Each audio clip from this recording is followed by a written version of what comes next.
Hello, Asylum. Tonight's concerning tale comes to us from a stranger place blog on Reddit.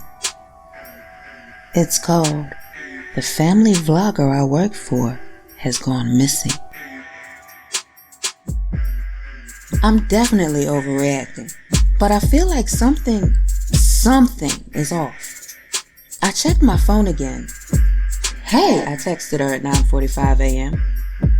I shared the final edit on the third trimester haul video. It's supposed to be live in 15 minutes. Can you just give me the go-ahead and I'll upload it? Thanks. When she hadn't responded by 9:55, I sent her another message. I also finished editing the weekly vlog that's supposed to go up this week. Can you let me know if you're seeing these? It was 10:17 a.m. The video was supposed to be uploaded by 10 a.m. PST, but I'd never gotten a response. In the year I've been working as Esther's editor, this situation had happened a lot. She was notoriously hard to get a hold of. I had to chase her down, especially when it came to getting paid for my work. But lately she had been good at giving me the final go-ahead on time, even if it was just a green checkmark emoji 15 minutes before the video was meant to go live. But this morning I hadn't even gotten a checkmark. I even tried calling, but her phone just rang and rang. I've been working for Esther McLaughlin for almost a year. I had just finished film school, moved out to Los Angeles, and was terminally couch surfing when I came across a desperate Facebook ad for a video editor. Feeling equally desperate, I responded. I was shocked when I found out it was her. Esther McLaughlin had 1.2 million subscribers, a number that at first I had to grapple to make sense of. But now it was just a plain unthreatening figure listed underneath each video I had edited. Esther had started off on YouTube as a back-to-school blogger while she was a teenager in Provo, Utah. She amassed 1 million subscribers where she started making sorority videos at Brigham Young University, even though she dropped out in the beginning of her sophomore year when she became pregnant, married the father, and moved to LA. Esther, thin, white, and plainly pretty, had changed her aesthetic to that of earthy, crunchy, beige granola mom, always in a tastefully crinkled beige jumpsuit and carrying a newborn on her hip. Speaking of newborns, she had 3 children, all born in close succession after her first pregnancy: Ren, Ezra, and Cassiopeia. When I responded to her ad, we met in a cafe in Glendale. I showed her some videos I'd edited during film school and she hired me on the spot. At first, the arrangement was perfunctory and distant. After all, I still lived in the city and Esther lived outside of it. Her homestead was rugged on the side of a wooded gorge. She would upload video clips from her SD card onto the shared drive, grouped ambiguously in folders with a vague idea of the title of the video, like "How I Meal Prep for My Family of 5" or "Baby Names I Loved But Didn't Use." I would send her the edited footage for her to approve. Personally, I found her content bland and even a little cringy, but I didn't mind editing it. Some of the footage was disturbing though, like the time she accidentally uploaded clips where she berated her children to smile for the thumbnail. "Come on, Ren, smile for the camera. Don't you want to be in the video?" she chided in one clip.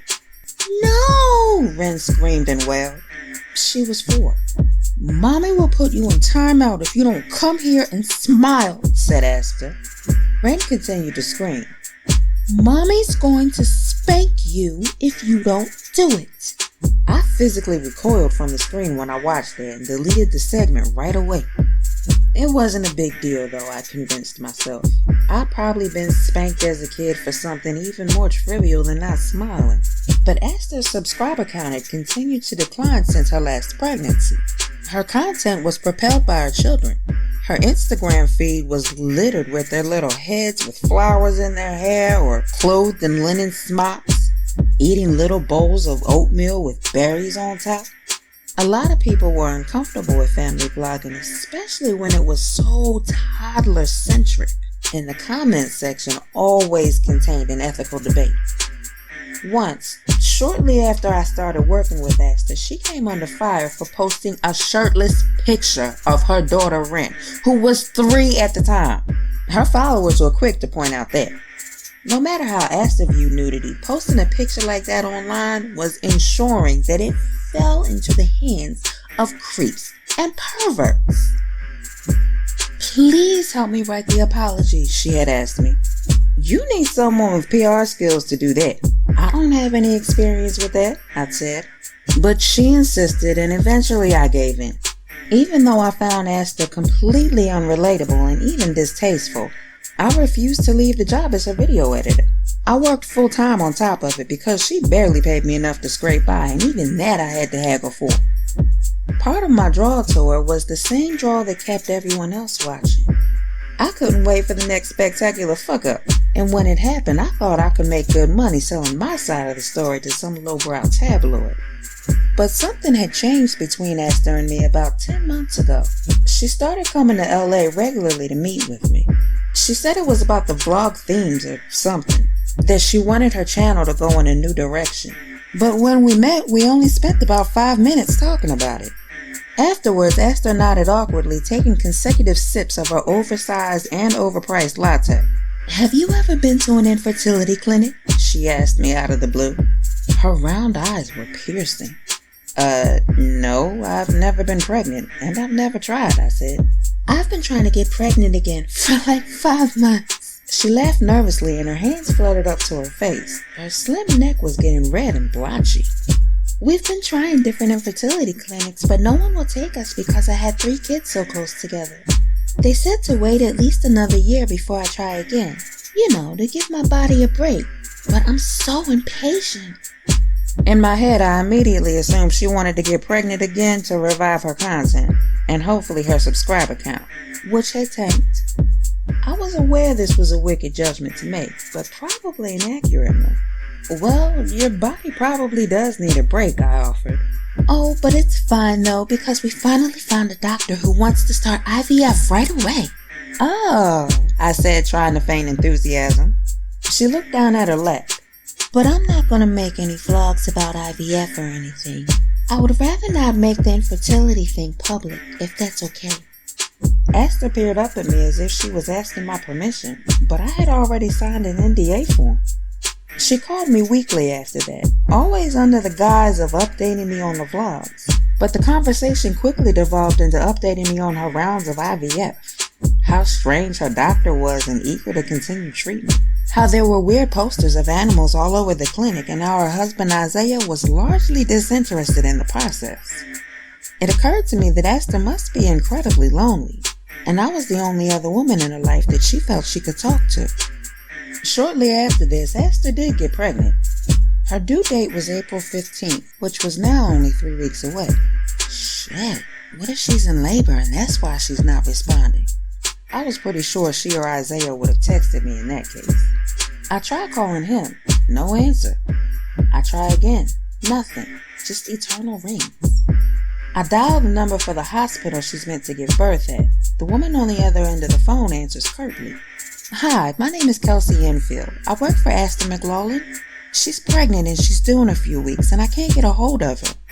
You might not be able to give me this information, but I was wondering if you could tell me if she's in labor or at the hospital. It's just that I'm really worried. I haven't heard from her in a while.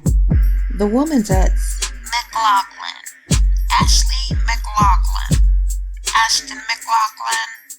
There we go. Aster McLaughlin. Nope. She's missed an appointment yesterday, too. Shit, I mutter under my breath without meaning to. My heart starts beating faster. Good luck anyway, the woman on the other end says. I hope you hear from her soon. Yeah, thanks, I say and hang up. My mind is already racing. Could something have happened to Aster? I Rolodex through the possibilities. What about Isaiah? Would he hurt her? He was older than Aster, nearly 30 now, and already in his mid-20s working as a bartender in Utah when he got Aster pregnant with Ren. That always raised a red flag for me. But when I met him in person at an event, he was surprisingly timid and meek. He was hunched, shielding his body with his shoulders, and quiet. I can't imagine him hurting anyone. I call Aster's parents. They still live in Utah and they haven't heard anything. They agreed to call Isaiah's parents. I debate calling the police and asking for a wellness check. I know Aster would be strongly opposed to the idea. If any of her followers found out the police had gone to her house, the rumors about CPS would start swirling and accusations about the treatment of her children would run wild. But something isn't sitting right with me, so I call. It's 10:52 now, and I know I'm exaggerating and that Astor will be furious with me and probably fire me because I called the police. But I feel like I have to do it. I searched the number for the local police department and dial it. Hello? An officer picks up on the first ring. Hi, my name's Kelsey Enfield and I work for Astor McLaughlin. I haven't heard from her and I'm just really worried. I was wondering if I could get a wellness check. They ask for the address. I give it to them. They ask if she lives with anyone else. I tell her yes, her husband and 3 children, but I haven't been able to reach anyone in the household. They ask if she has any other family nearby and if I have any reason to believe she's in danger. I answer no to both questions. They tell me they will send an officer out as soon as one becomes available. I ask how soon that'll be. They reply that it will certainly be by this afternoon. I thank them and hang up. I sigh. More air comes out of my lungs than expected. I didn't realize I was holding my breath. That's it, I tell myself. That's all you can do right now. But I can't stop racking my brain for answers. Even though I don't particularly like Astor, I'm worried about her. I'm worried something bad has happened, and there's nothing I can do about it. I think about our conversations recently. Her pregnancy has been tough. Really tough. She talks to me about it all the time. The morning sickness never let up. She was vomiting constantly, even when it was just slimy green bile. The baby moves a lot and causes her discomfort. I can actually see it kicking when I edit her videos. Not the sharp kicks you'd expect, but almost like it is rippling underneath her skin. Like a giant centipede wriggling up the length of her belly. But the doctor said everything was normal. The baby was progressing perfectly. They hadn't found out the gender, but they were on track to deliver another healthy baby. Then about a month ago, the sleepwalking started, she told me. She'd wake up and her feet would be covered in mud and plastered on leaves from the woods. The door to the house would be wide open, steps leading out across their property. I was alarmed when she told me this, and I knew it had terrified Isaiah. She was already heavily pregnant at the time and could have really hurt herself, or the baby. But Astor didn't seem worried. She was eager to keep up the pregnancy content on her channel, and she played down this weird phenomenon. It was all too weird, too worrying. I checked my phone for any sign of life from her. Still nothing. Not even an Instagram story. I turned over to my laptop and checked the shared drive where she uploads clips for me to edit. My heart clenches. It's updated. There's a new folder of videos that wasn't there when I checked this morning. Thank God. Thank God. Maybe she lost her phone or they have no service or something. But if she's still able to upload the videos from her SD card, that means she's okay. Right? That means she's still at her computer. I read the name of the folder she just uploaded and my heart sinks 1,000 feet. My chest empties as if I've been punched. My kids found something weird in the woods. There's 5 clips in the folder. I open the first and let the video play. It's Astor, smiling and wearing a gray tunic, bending down to talk to the camera like it's one of her many toddlers. She's using her baby voice. What is it, Ezra? She says. What did you find? Ezra is 2.5 with curly blonde hair and the chubby facial features of a cherub. He holds up a giant gelatinous mound in his hand. It's clear and looks like an oversized jellyfish or a tadpole. It's hard to see, but there's some kind of black spot, some nuclei in the middle. Guys, Ezra found all these weird things in the woods. Astor giggles to the camera. We're not sure if they're plants or animals or eggs or what, but we're going to check it out. She calls for Isaiah, who brings over Ren and Cassiopeia. There's a few awkward moments of her encouraging the whole family to look shocked and pose for a thumbnail. That's the end of the clip. I click on the next. It's Astor standing in front of a full-length mirror in a floral dress, one I recognize from her spring maternity clothes haul. She's cradling her baby bump and describing how crazy it is that she only has a few weeks left of this pregnancy. There's a short B-roll clip of the family walking through the woods. Even in my fear, I can't help but admire how beautiful the shot is. The woods across from her property are pristine. That kind of rugged, rocky, evergreen forest of childhood dreams. The 5 of them in their simple beige clothes and wildly strewn hair are doing a fabulous job selling the image of the wholesome, simple pleasures family. I know it's all a front. Hell, as her editor, I know better than anyone else. But as I watch it, I can't help but feel something that's a mixture of sorrow and longing. Regardless of the feeling, I can't look away. The next clip is a close-up of the weird gelatinous eggs. Aster zooms in and I see several of them all clinging to the base of a tree, like mushrooms. She puts out her hand for scale and God, these things are massive. Each is the size of a soccer ball, completely translucent except for something that looks like a black-eyed pea in the middle of each. She zooms in again. They're moving, shaking to be exact, reverbing to some silent frequency. She zooms out and I gasp. The dusky light is streaming through the trees, revealing that there are hundreds upon hundreds of these eggs. The woods is literally littered with these things, bubbling up at the base of every tree, and they're all shaking. I try to telepathically tell her through the screen to run. Get the fuck out of there! But considering I'm watching all this on my computer, I know it's already much too late for this. I click on the final clip in the folder. It's much darker now. Clearly they were out investigating these things for a long time, and the sun is beginning to set. The things were moving violently now. They remind me of dancing ferns. There's some kind of movement that's intrinsic to them. The surface of each blob ripples as if there's some unseen thing inside them clawing to get out. Aster is whooping and hollering and clearly trying to display that she's having a good time. This is a family adventure and the kids run around the trees touching the tops of the blobs. The eggs bubble as if they're made of water. The forest floor erupts in movement. The things are shaking so much that even the trees around them start to undulate back and forth. There's a shrill ear-splitting tone that's getting louder. Isaiah is out of frame but desperately pleading with Aster to get the kids and go back to the house. But Aster is silent and staring. The eggs erupt in one synchronous movement. The forest ripples. The sound they emit is so shrill that the audio can't pick it up right. The camera falls to the ground. Clearly Aster had dropped it, and I see slick gray limbs erupt out of the gooey eggs at the base of the tree, tearing the clear sack to shreds as they claw their way out. I hear Aster screaming. I hear Isaiah screaming. I hear Ren and Ezra and Cassafia screaming. I hear those things scream, though I can't make out the shape of them. From the ground, I can see the woods blanketed in gray, sprawling amphibious limbs, and I can see that they're moving in every direction.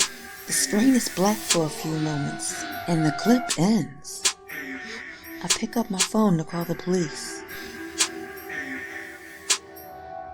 Well, well, well, Asylum.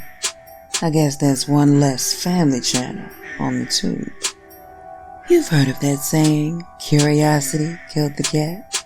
Well, in this case, stubbornness killed the vlogger. If you enjoyed this tale by a Stranger Place blog, you can find the link in the description. And if you have a tale that you would like narrated by me, you can reach me at justmygemini@gmail.com. Until next Friday, good night. And don't let the monster under the bed bite.